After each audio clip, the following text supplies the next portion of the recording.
Today's mobile games are cheap to buy, quick to play, and insanely addictive. It's no surprise that for those reasons alone, gaming apps are dominating our smartphone usage. So let's take a look at this beast that is mobile gaming.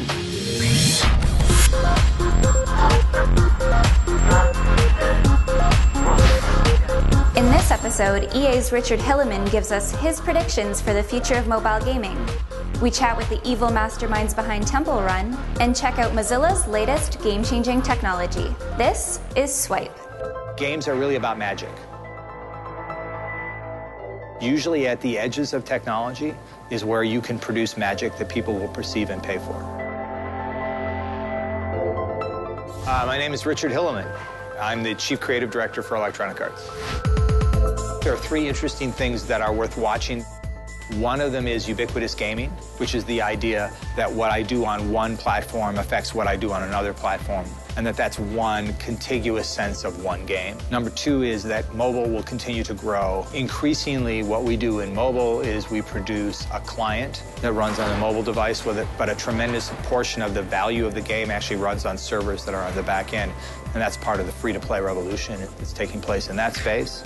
And then the last thing is, we see that connected TVs are very dynamic places that new business can happen. That has meant coming back into contact with players who are not console players. Games like Plants vs. Zombies have an appeal and an ability to reach everybody, not just the anointed few, and that's really a wonderful thing.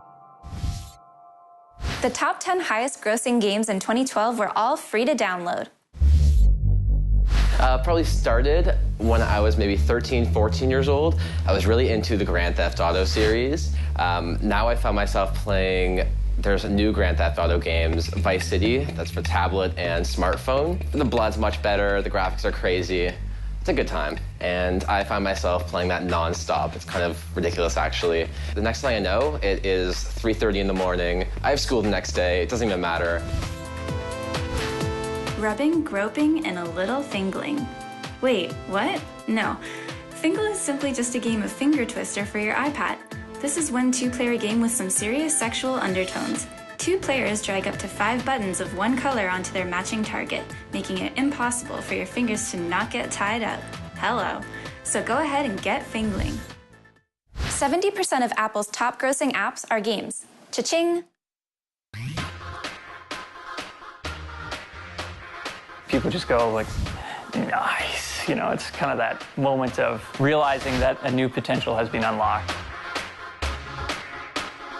You're going to get experiences that you've never seen on the web before. The team that I've been working with is focused on making the web capable of running really high experience video games.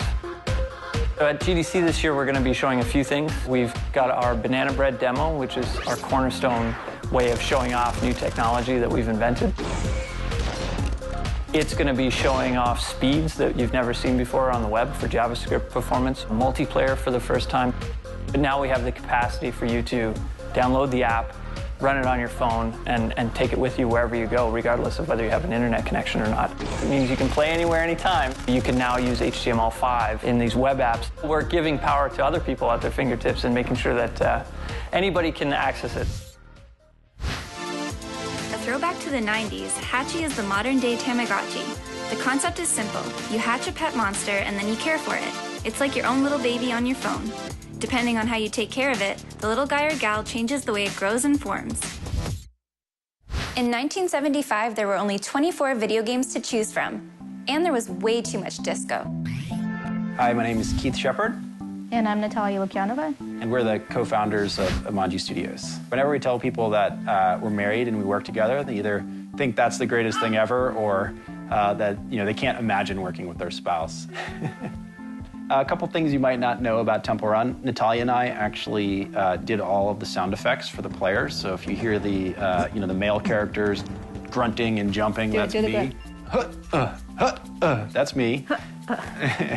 And Natalia did all the female characters, so people are always really kind of, they think it's funny to find that out. So it's also kind of weird to think that 170 million people have heard heard us make random grunting sounds, so I think it's kind of funny. And she's going to be in the next one. For the stylish Scrabbler, letterpress may be what you're looking for. Clean graphics, addictive, and easy to play, this turn-based multiplayer word game is actually the first title that was popular enough to bring down Game Center.